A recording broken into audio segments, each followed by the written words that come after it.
Welcome to the cool faculty seminar. Wait about another 30 seconds and then we'll get started.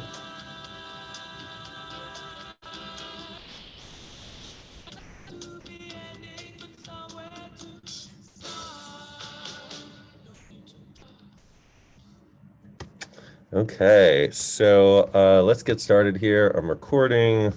Life is good. So welcome.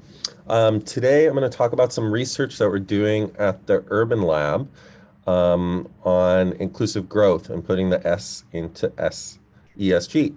I'll go through a little bit of statistics about why we're even talking about this in terms of capital flows into ESG, and then talk about the methodology that we've been pursuing so far, what we came up with in terms of what we saw in a particular developer set, some frameworks about reporting and scorecards, and what our future agenda is. This is research in process, so along the way, if you have questions, if you have thoughts, feel free to drop them into the chat or drop them into the Q&A. I'll time the presentation based on how many questions I see in the chat and the Q&A. So I'll just keep talking if I don't see any questions. So if you want me to stop talking, ask questions. So let me just tell you briefly about myself in the Urban Lab. I'm a professor here at Jack Institute of Real Estate. I teach real estate economics and market analysis. A couple of my students are here. Welcome. I also teach urban economic development and public-private development, and I'm the head of the NYU Urban Lab, which does research panels, case studies, and practical work within the industry. I've had the great pleasure of working for many institutions, public, private, startup, government, big Fortune 50 companies, and it's given me some fun perspectives that I like to bring into the classroom. Yes, Tara, the cow is good eye. That cow is the symbol of my Burning Man camp. I run a restaurant at Burning Man, and Burning Man, of course, is a temporary ephemeral city that I bring up. In the Urban Lab, like I said, we do research panels, case studies, practical experience. We recently completed last year an open letter to the city of New York about the future of an inclusive recovery in post-pandemic New York, what that might look like, and the effect of public space. Other topics that we're looking at is the one we'll talk about today, impact in ESG capital formation in real estate. We dug a little bit into Zipf's law. There's a forthcoming little short publication on that. It's basically a how-to for industry. And then a Green New Deal for the FDR, which we'll be doing a big event actually in June. If you're interested in that, there's room for students to participate. And then HBCUs as urban anchors, working on a case study with a student as well as an outside research affiliate fellow. So really excited about that work as well. What is inclusive growth? Well, the Urban Lab is dedicated to becoming the premier hub focused on measuring impact real estate development and inclusive growth in cities. We define inclusive growth as encompassing strategies for simultaneously advancing economic and also social prosperity. They work together, which is what makes it a little bit different from just nonprofit or just for-profit. Of course, many of us believe that the capital markets will slowly move toward integrating things like social good, overarching into all capital transactions. There's some estimates that ESG will really push that along, and we are hopeful that that is true. But the idea of a cycle of inclusive growth is shown here from the MasterCard Center of Inclusive Growth. When we raise income and job opportunities, that helps us expand the middle class, which creates more robust domestic demand, which leads to more business innovation, which leads to more rising incomes and job opportunities. So it's a cross-sector positive. I really like this quote from the founder and president of MasterCard Center. If you want to go wide, go with government. If you want to go deep, go with NGOs and academic institutions. If you want to go fast, go with the private sector. And if you want to go far, you must go together. And certainly that is our philosophy at the Urban Lab. When we think about inclusive development, we think about what is called the quadruple bottom line or integrated local area framework that was developed by the UN many, many years before the UN SDGs. And this is the concept of having economic growth, social equity, environmental sustainability, and cultural vitality together in the real estate world or in the city world. These can form strong neighborhoods with all of those different avenues. So we think about each of those as one of the pillars of a quadruple bottom line framework. Inclusive development is a broad term, and impact development can cover a lot of different frameworks that exist.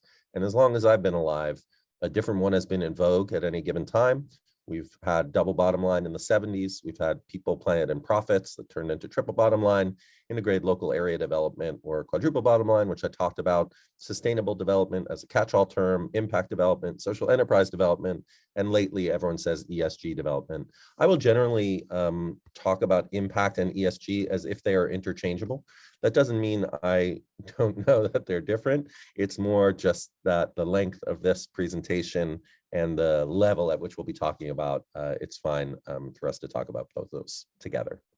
So let's start about talking about why this even matters. We're seeing an incredible increase of capital flows into ESG noted funds.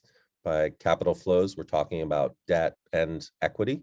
And we've seen since 1995 to 2020, we saw ESG assets under management hitting $16 trillion. That's if you combine funds that have overlapping strategies, meaning some ESG versus some non-ESG. What that actually has meant in 2021, we have seen fund inflows rise globally by 53%. So 596 billion new money flowed into the strategy. So just to be clear, this is assets under management, not dollars flowing in, it's total dollars invested. And what we're seeing here in the second slide is the amount of net inflow in the black. And then the green is the total funds under management for a particular type of mutual and ETFs. So this is the global investment universe. This is a subset of publicly traded equity vehicles. In addition, on the debt side, we saw in 2021 what's broadly called sustainable debt, and is broken out further on the right chart there, having issuance of 1.6 trillion just in 2021, issuing 1.6 trillion of funds that were debt that is focused on sustainability, which raised the total amount since it was tracked in 2013 to 4 trillion outstanding. So you're starting to see how we come up with that 17 trillion. We got this 2.7 trillion here. We got this 4 trillion here. It keeps going up. Bloomberg has put global assets under management by country for ESG up close to 30 trillion now in 2020, with projections for that to continue going up. So left-hand side there is trillions of dollars in US dollars, trillions invested in what they are calling ESG. You'll note that each of these groups uses a slightly different terminology, and that's part of what we're going to get into today, why it's hard to overall track it. But you can see in this 22, this light blue is the US, and that light blue assets under management should pretty well correspond to this number up here, this 14 trillion or so. And we see that does look approximately correct. That's where those map. So what's the problem?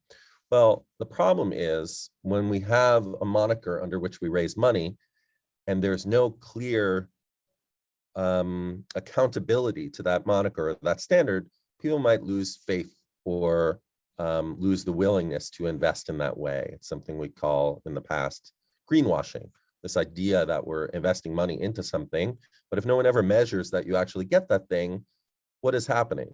Are we just attracting capital because of people wanting to earn fees? So here, this activist investor, Carl Icahn, one of the most famous ones, said that Wall Street's ESG efforts may be the biggest hypocrisy of our time, with firms cashing in on the investing strategy without concern for actual impacts. They're subjectively selecting which environmental, social, and governance issues are important. If it's going to be more than marketing and more than a way to raise money, they must back up their words with actions. If you follow this link, you can find the incredible fee increases that have happened since ESG in fund managers. So I'm seeing Zach Smith's question for the AUM trend. Is it largely due to attitude morality, or is that just a reclassification of investments? So I think what I am trying to say here is that there's been a marketing pitch to drive in more money, to basically attract money into funds, which for the fund managers drives up their fees. But then, because there isn't a consistent measurement system, it's not clear that any outcome is being achieved. So they're using the sort of word of the day, what is attractive for the day, to attract in money. And on the one side, you have funds that have a lot of retail investors, individuals maybe like you and me, that put some money into a fund that want to see that their fund managers are doing ESG work. And so the fund managers say that they are, but there's not necessarily a measurement to say that they did or not later. And this is what Carl is pointing out here. This was, I believe, in a McDonald's meeting where there was a claim for great ESG, and he said, but how can it be ESG given the way we harvest chickens? You can't decide to exclude that and then say you're ESG in order to attract money and make shareholders feel good. So what is this? Oh, here I have the fund revenue. You see that over time, those that are the biggest ESG managers are seeing increases in how much money they are getting paid because they're following the strategy. The asset management industry earned 1.8 billion in fees from sustainable funds in 2021. It's the aggregate. So the problems are things like greenwashing, things like information asymmetry. Like I can tell you that I'm doing sustainable stuff and you just have to believe me because there's no common way for it to be measured right now. I'm going to try to prove that to you today. We also see that there's been a big allocation of capital into this area from people that believe that if we shift the forces of capitalism, we can shift the outcomes in the world. And a lot of us, like me, have definitely dedicated ourselves to trying to figure out how to push that change, because capitalism can be a force for good and has been in the past. Right now, we're in an area where we don't measure a lot of the outside outcomes. ESG could be a moment when we can drive some of this capital in here. Now, when you look at some of these dollar figures, when we're talking about 17 trillion, 18 trillion, this is real money far in excess of what the current social sector, the nonprofit and government sector, has to spend in this area. So really, it is a big hope that we can move the needle through these kinds of allocations. If there's no measurement of change, then these allocations might become temporary, meaning people will give up and say, it's fake. Why should I put my money in that anyway? Nothing's happening. We'll stop doing that. So it'll reverse the trends that actually could be toward making the world a better place.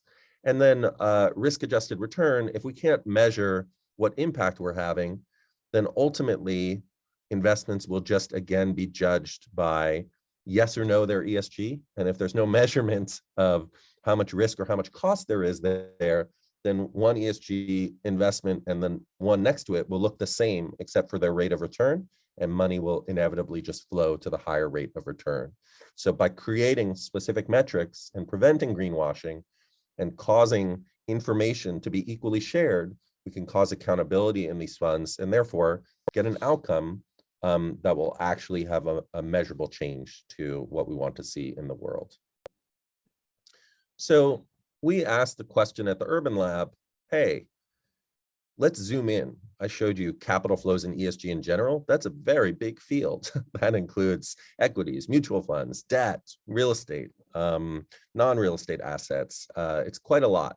So we wanted to drill in initially to ask the question, is there a standard for measuring the ESG components, specifically of real estate development? Let's narrow the universe a lot because this is a very big question, and that's part of why there aren't standards around it. So is there a standard at all? Second, is that standard agreed upon by real estate developers? And third, is it capturing the right stuff? So how did we do this? We started out pretty anecdotally. Our process was to select a sampling of developers that either we thought or they claimed they were involved with ESG. Then we reviewed each developer's public information, their ESG statements or sustainable statements if they have them, a sample project for each one. And then we tallied all mentioned frameworks. Any framework they mentioned or used, we tallied them. If you're not sure what frameworks means, I'll get to that in a second. We then evaluated which frameworks are used most if there is a standard across the whole, then everyone should be using the same framework, or at least half of them should use the same framework. Then we deep dived into those frameworks and we asked, were they getting at the measurements that we wanted to see that would relate them back to ESG and not just be a greenwashing or jumping onto a trend, and proposed missing components or an ideal framework. So the goal here, again, is to say, is there a standard already? If there is one, let's encourage people to use it. If there is one, is it agreed upon? If not, let's encourage people to agree on it. And last, if it's not capturing the right stuff, can we target it toward the stuff? So our process was, let's look at some developers, let's look at all their information, because if they're reporting out on ESG, it should be in their public information. Let's evaluate if they have overlapping on some stuff, and then let's deep dive where they are overlapping and say, are those frameworks doing the right stuff? Are they measuring the things we want them to measure? So we convened a group of real estate experts and stakeholders. We were working with the Future of Cities, who's a group out of Miami and Jacksonville as a convening partner. That group included the Urbanism Summit, Andrew Quarry, Paul Adornato, another professor here at SHAC, Brian Murray, who runs Shift Capital, Don Patterson, who runs Reva Development Corporation, Juan Sainz from Shift Capital, Kyle Rollins from Big Oakland in California, myself, and then Ralph Davies from Future of Cities, and Sandra Ramos from Metro One, which is an affiliate broker with Future of Cities. And then we asked each person to submit suggestions for impact and ESG real estate developers. Well, why didn't we just download the list from the IRS? Well, there is no list. There's no common definition even of what an impact or ESG real estate developer is. So we had to start synthesizing a list, understanding this is very anecdotal. It's just a first step, but we're trying to build an expertise here at NYU SHAC so that we can start having a list and measuring them and saying who's doing a good job that should be modeled upon. So the way we asked each of these stakeholders to come up with the list is to fill in names of developers and investors that they know of that are examples of what each person felt impact development investment should be. And then give us a link, write their name. You don't need to know them personally, and then check relevant boxes for what type of impact you believe that they pursued. So we had a box for sustainability, for social equity, for MWBE and BIPOC, for cultural and for governance, and we allowed people to add in additional boxes if they thought we weren't covering something with one of those. So the sample looked something like this. Someone would put down Taconic Partners. That person was Matt. Yes, I think they do sustainability, social equity, and cultural. I don't know if they do MWBE or governance, etc. So this is a partial list just showing you what the input chart looked like. Then brought on two students, one from SHAC and one from Columbia and Future of Cities, to start pouring through each of those developer lists and start also looking at the standards. So Victor worked mostly on the developers and Ochuko worked on the standards, deep diving into them. In our first pass sample, we sorted through the list to focus only on developers because it's a different standard if you are a real estate developer or if you are an investor in equity, or if you are a mezz equity investor, or if you are a debt, or if you are just a brokerage firm. There are actually different activities that you're involved in. So to try to simplify it, we said, let's just look at developers. And even within that list, there's a pretty wide spectrum of public, private, commercial, single family, large, small, publicly traded, etc. So we divided them into three categories: REITs, then developers that have ESG projects, and then developers who identify as I am an impact developer. Every project is impact, because in those cases, you're going to see three pretty different looks at what they're doing.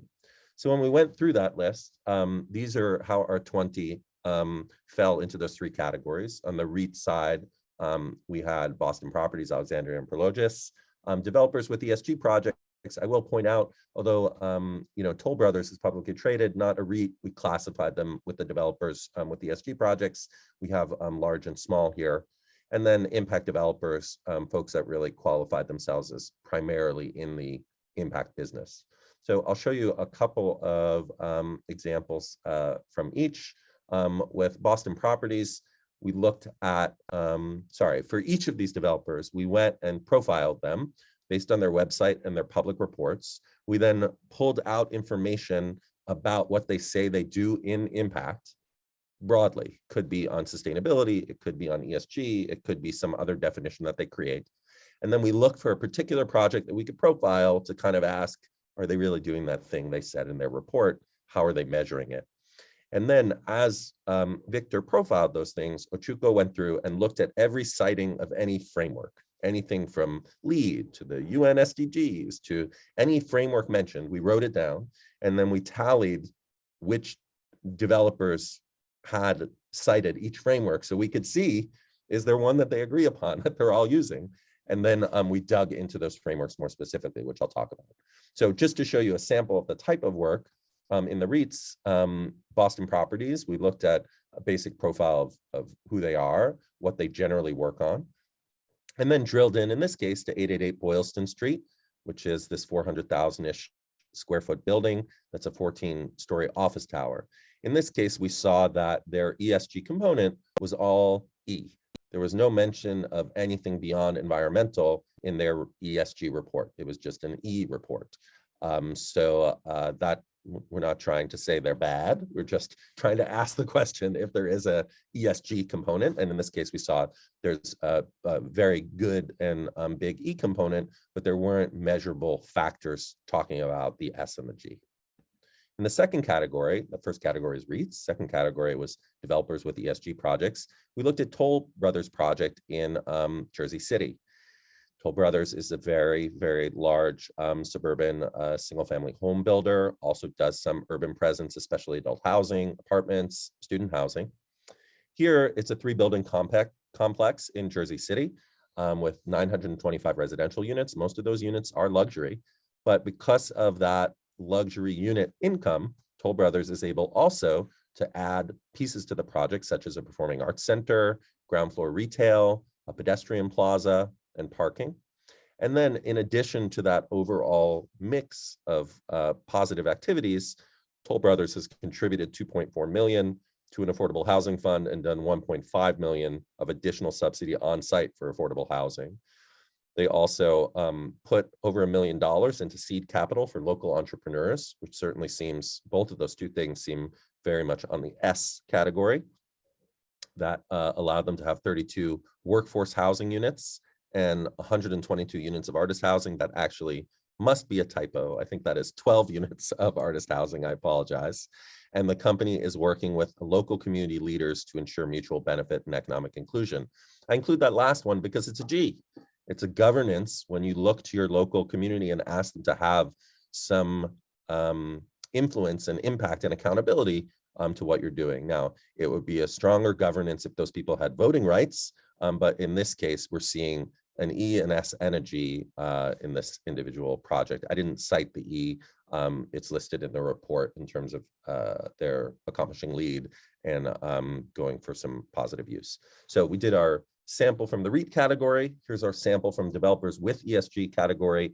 And then as an impact developer, we chose BRP, local here to New York, a real estate developer that's really focused on investing in communities and helping communities in an urban mixed use and often mixed income way.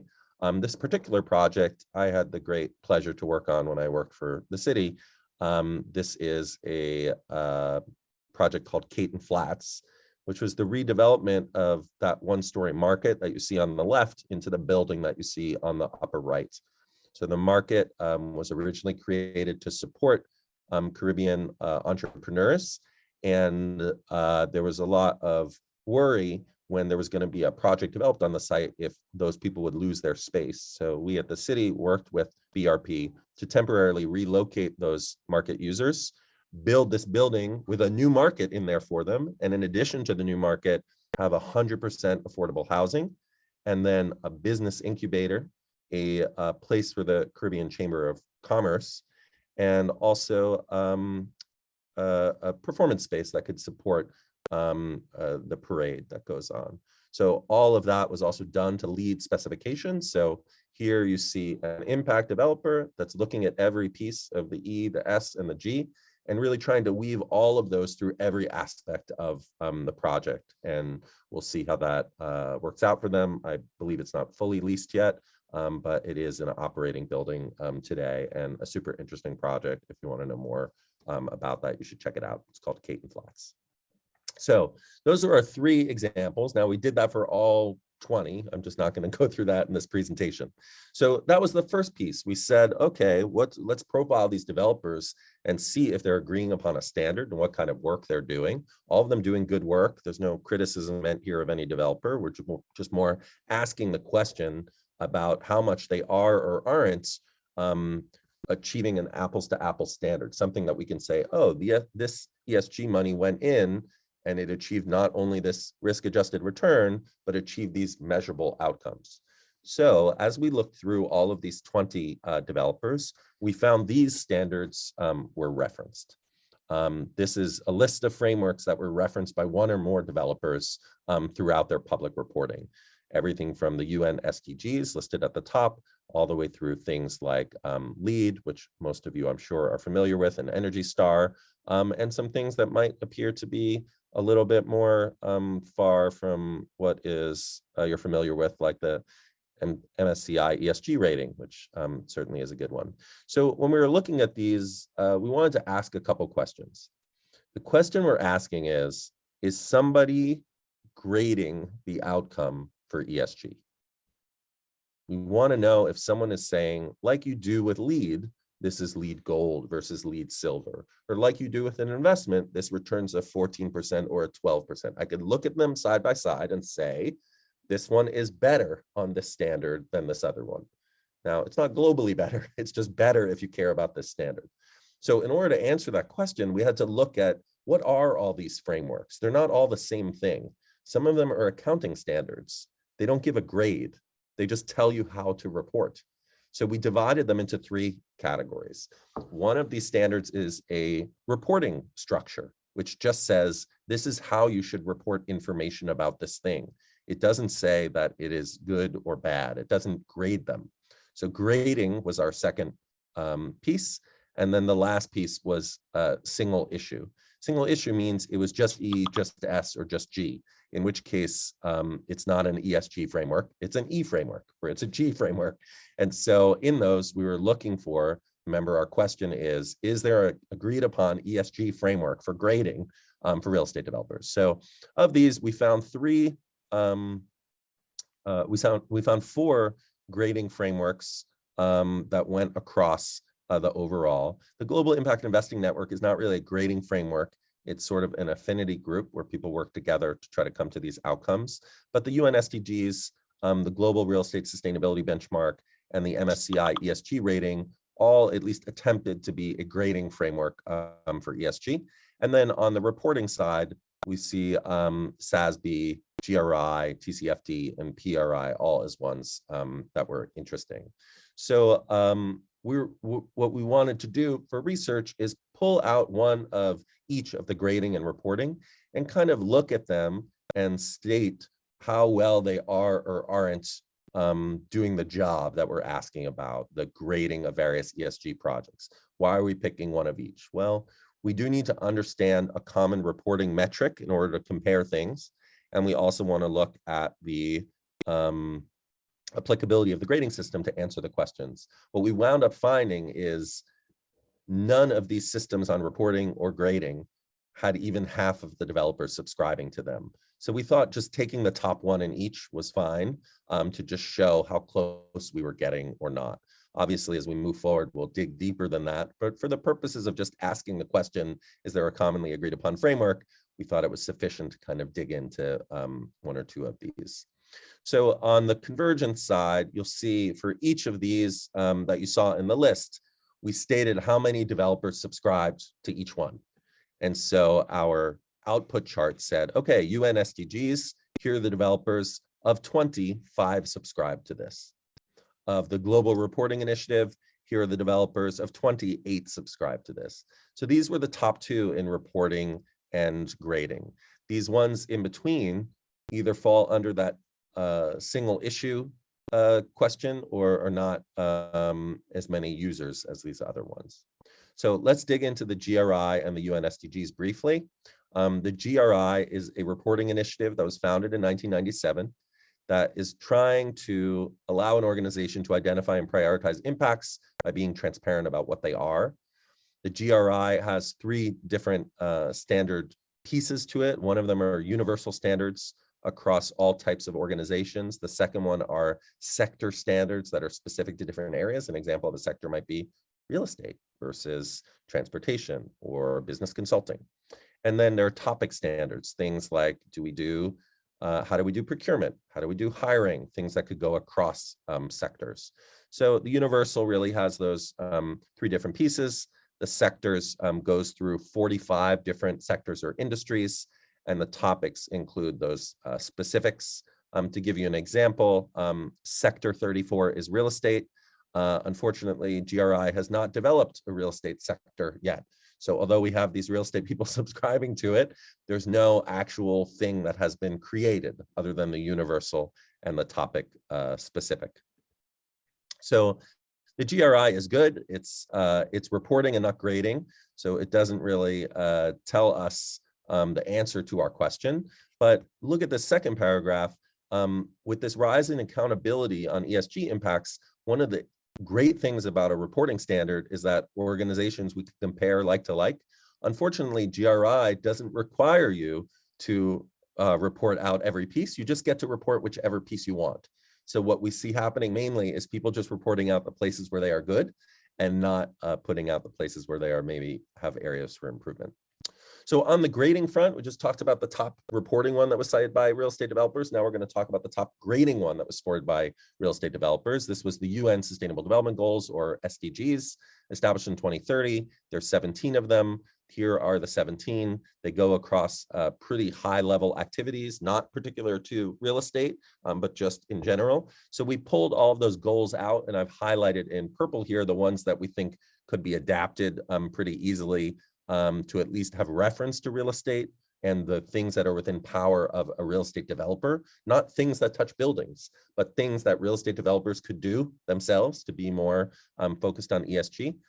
So we have poverty, healthy lives and well-being, affordable and reliable and sustainable modern energy, sustainable economic growth, productive employment, resilient infrastructure, cities and settlements being inclusive, combating climate change, and promoting peaceful and inclusive societies. So we can't go through all of those, they're quite long, but when we look at the SDGs, they present themselves as universal and measurable goals, and there has been a Global Change Data Lab that created an SDG Tracker to try to turn these broad statements into something we could actually measure and grade. Unfortunately, in a lot of cases, the answer was no, we can't measure and grade it. So for instance, in Target 11 is make cities and human settlements inclusive, safe, resilient, and sustainable. Subsection 3 is inclusive and sustainable urbanization. We're gonna embrace inclusive and sustainable urbanization and capacitory for participatory, integrated, and sustainable human settlements. How do we measure it? We're not aware of any data where you could measure this for. Well, that makes it tough to grade people on.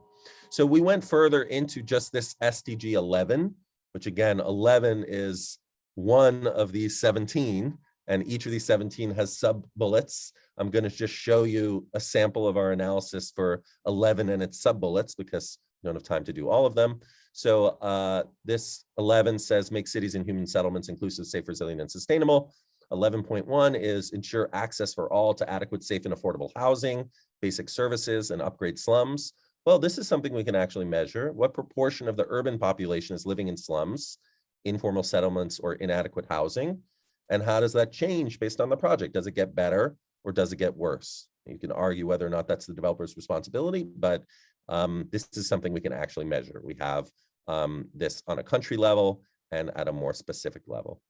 So to show you a couple more in this aspect, 11.2 is provide access to safe, affordable, accessible, and sustainable transport. Well, we can look at how projects are located close or not. When we go back to BRP, one of the things that they did, the ones who did Caton Flats, 95% of all their projects are located within a 5-minute walk of equitable and convenient transport. So they can check this box. We can measure that they do this box. The second one is participatory, integrated, and sustainable human settlement. We can look at how much there is participation in civil society, how much a project allows local participation, definitely a governance issue.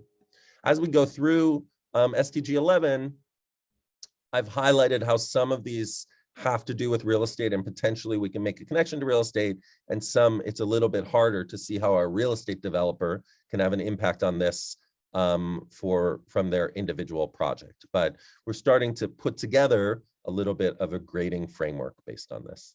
So when developers align themselves with the SDGs, though, similar to the GRI, they get to pick which goals they decide to align their efforts with. There's no overarching reporting framework. They can say that some of them don't apply to real estate, just like I did. I said some do, some don't. Who's to say that the way I chose those was correct or fair? So it would be nice for there to be an overlay just about the real estate and get more specific about it. I'll give you an example of how this plays out differently in some of our researched 20 developers. I'll show you how 2 of them used the same SDG and came up with a very different result. One of them measurable, one of them very qualitative. So SDG 8 talks about decent work and economic growth. This is different than SDG 11, which was about sustainable cities. And then 8, in terms of decent work and economic growth, in Boston Properties ESG report in 2020, they said, we're going to ensure a safe work environment and assist in economic development of local communities. How are we going to do that? We'll require that all service providers and contractors comply with applicable law relating to payment of wages and benefits, worker health and safety, labor organizations, and other workplace laws, non-discrimination. So basically they're saying, by complying with the law, we're already achieving this goal. And the second one says, investment in both new and existing properties supporting the long-term prosperity of our company, natural environments, vital centers of research, commerce, and civic life where we operate. So here it says, by doing real estate, we're making the world better without any real measuring of that. I'm not saying they're wrong, by the way. I'm just saying it's very hard to say that these things are true or not, or that they're going above and beyond in some way. So it's not to say that Boston Properties is doing something poorly. It's just to say that the SDG is not providing a great mechanism for comparing one to the others. So let's compare what Boston Properties says about SDG 8 to what Prologis says about SDG 8. In SDG 8, in the Prologis's public ESG report, decent work and economic growth, they say, we're going to train 25,000 participants through the Community Workforce Initiative by 2025. That's very specific. How does that relate to Boston Properties following the law? Not sure. I'm not sure Boston Properties is better or worse. I'm not sure that the 25,000 that they're training is what they would have done or not have done as Prologis. So the only point I'm making is not that one is good and one is bad, that one is very measurable and goes maybe beyond what is required, maybe not. Maybe the law requires them to do this. The other one is very vague. Maybe it's achieving the goal, maybe not. As an investor, if I were faced with the opportunity to invest in both of these projects or both of these developers for $1 million, and both of them returned a 10% return, and I wanted to distinguish where I wanted to go based on which one was achieving more ESG through SDG 8, I'm not sure how I'd make that decision. There's nothing here that helps me say that one is better than the other, and that's the only point here. There have been some overlays by the SDG industry matrix. Again, they have not done real estate. This is an excerpt from transportation. And in this transportation one, they request things like accelerating technological innovation to transport food products. Okay, again, it's not really measurable. I could say that someone's trying to do that or not. I can't say how Group A is doing it different from Group B. Which one gets the equivalent of a SDG Gold or SDG Platinum or SDG Silver? How do we figure that out? We're still missing that. So that kind of brings me to my last point, our future agenda. So we asked these questions at the beginning. Is there a standard for measuring ESG real estate development? Is it agreed upon? Is it capturing the right stuff? So is there a standard? Well, there does not seem to be a single standard targeted specifically toward any measurement of ESG real estate.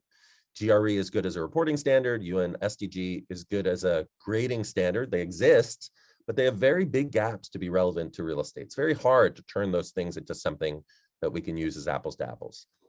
Well, is it agreed upon? Well, even for the frameworks that exist, and even though they're not targeted toward real estate, we could also say they're not agreed upon. Less than 50% have subscribed to any one standard. Of the 20 we looked at, this is their ESG reporting, not their general reporting. There's no framework that even half of them commonly used. So there's no agreed upon standard. And then is it capturing the right stuff? Well, I think there are some serious challenges in the areas of S&G in particular. which we'll outline in the next slide. So here are the challenges that we see with those existing frameworks. One, there's selection bias. People can create internal baselines, like Prologis said, we'll train 25,000. Well, okay, then we can see how much they progress toward their goal of 25,000, but was that goal right? Maybe they should train 100% of people in their company. Maybe they should train twice as many people in the community as they have employees. Like, there's no absolute goal. So what if they had said, well, train 2,000? Is that better or worse than 25,000? Well, I guess 2,000 is less than 25,000. Does that mean it's better? It's very hard to measure these things without absolute goals. There's also a scale distortion. 25,000 sounds like a lot, but Prologis is a very large company. BRP could never do 25,000, but maybe they could do a larger percentage of their employment base and should be treated better because of that. There's a lot of qualitative data that is hard to quantify, stuff like Boston Properties saying they'll engage with the community. There's different standards, so it's very hard to do apples to apples. There's no clear S or G definition. Similar to how the SEC has established scope 1, 2, and 3 to look at not only a company's direct impact, scope 1, but how it affects the communities around it and its businesses, scope 2, and then how it moves up and down its value chain, scope 3. There's none of that in any of these either. And then there are scale issues. Which things should be attributed to the real estate developer versus the business inside the company versus the neighborhood versus the city versus the county versus national? Some of these things, like affecting energy use and going green, are not going to work for a person that is developing only a 4-unit apartment building. They can't change the waste system in New York in order to make that waste happen differently there. So when we think about what a golden standard might look like for E, S, and G, I think environmental, we're already pretty close. That's happening increasingly. We know net zero is really the gold standard. Net zero carbon for sure on carbon and on construction and operations. You have to understand 10 years ago, 15 years ago, when I was doing work for the US DOE, there wasn't even a discussion of net zero. It was more, are people trying to be more green? So it was a relative basis, just like the S and G are now. Now, environmental is extremely developed, and we can talk on an absolute basis. And now, increasingly, that we have that absolute basis, we see more and more companies declaring they're going to be net zero by this year. And we all know what that means and can measure whether or not they do it. For carbon, on energy, waste, and water, probably requires scale or for an ESG capital provider to go above and beyond what a normal project can provide. In terms of climate resilience, similar. It's hard for one building on the coast of New York to deal with the fact that Manhattan is going to flood. Maybe they could protect their building. I'm not sure that's the most economic thing. In fact, I know it's not. When we tried to do that as the city for individual buildings, it was not economic. But the environment's the easiest. On social, what kind of metrics could we look at? If we wanted to make them quantitative and look apples to apples, we can talk about things like displacement. What percentage of people were displaced because of a given development, whether it's households, businesses, or nonprofits. When we looked at the Caton Flats project, 0 households, businesses, and nonprofits were displaced. In fact, ones that would have been displaced elsewhere were put into the project. That's a pretty great metric. When you look at a project like the one shown in Jersey City, it's great that there's going to be retail. What was there before? Are people being displaced in order to make room for that retail? Similarly speaking, we can ask about average income change for the people coming in versus the average cost of living in an area. That could be an absolute basis. We can look at the demographics of a local area versus the demographics of people hired or of vendors hired or of tenants brought in and compare whether it's an equitable or not. Does it match the local area? Is it better than the local area? Is it worse than the local area? These things could be absolute basis in the way that net zero is as well. And then on the governance structure, we can ask about shared equity, whether those participating in the development as households or as businesses have some ownership stake, or they are just tenants. We can ask about partnership and engagement with local organizations. Do they have decision-making power or advisory power? Are there a whole groups involved in it, or is it selective groups that are involved? And finally, transparency of reporting against some kind of national standard. So in closing, and then I'll see we have a couple minutes for a couple questions. On our next steps, we really are working toward creating a scorecard that does these things. It's hard. We're going to complete this initial draft of this paper that I sort of summarized for you and the case studies, and then reach out to the developers and those running the standards that we mentioned and ask them to correct our work or give us more information. We'll then publish it on the Urban Lab site. And after that, we're going to start developing this scorecard, this golden standard that I talked about. If somebody else comes up with it first, we will promote that. But our goal is not to be the one to develop it, but to see that one is developed so that we can start having rankings and compare projects one to the other as to whether or not they actually are achieving this. So that's the end of the presentation. I currently only have one question in here, which I will answer. If you have more questions, drop them in the chat or the Q&A, and I'd love to hear from you. So first, Zach Smith asks, who do you think should be responsible for standardizing metrics, reporting, grading? I think independent nonprofit or someone like a university like NYU should probably create a coalition of groups that are non-biased and have enough expertise amongst them to create a standard that is appropriate. That's why we're taking the lead right now. We think that could be something extremely interesting and that is within our power, especially with Shaq having so many touch points with real estate developers. I think it's something that we have the opportunity to be a part of. Fred asks, it appears there is not a majority opinion on the importance of getting behind ESG platforms with how institutions direct their capital for investment. Without formal governmentally driven ESG directives or standards, do you feel institutions will embrace ESG as an investment on a broad level? It's a great question, Fred, as always. And this is my main concern. I think that at the beginning of today, I showed you that trillions of dollars have flown into ESG, almost $500 billion last year. And if there's no real measurement of how things are or aren't achieving ESG, I think that people will get tired of paying the excess fees and think that ESG is a phony thing, that it's just a marketing thing, a greenwashing thing. And then capital will not flow as much into it, and then we will see less change.